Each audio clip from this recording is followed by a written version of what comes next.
नंदुरबारच्या केलखाडीमध्ये पूल उभारला जाणार आहे।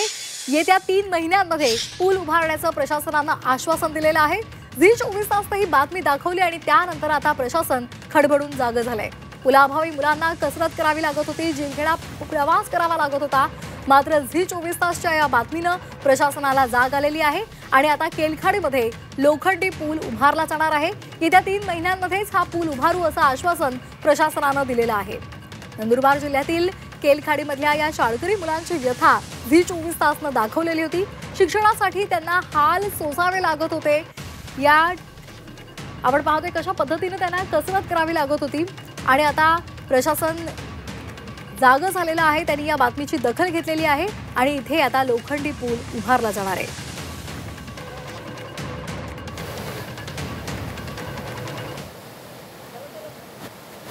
डिस्ट्रिक्ट मध्ये ऑलरेडी 60 जवळपास नवीन साकव जे आम्ही बांधत आहोत त्यामध्ये त्याचा केलाखाडीचा समावेश करण्यात आला आहे।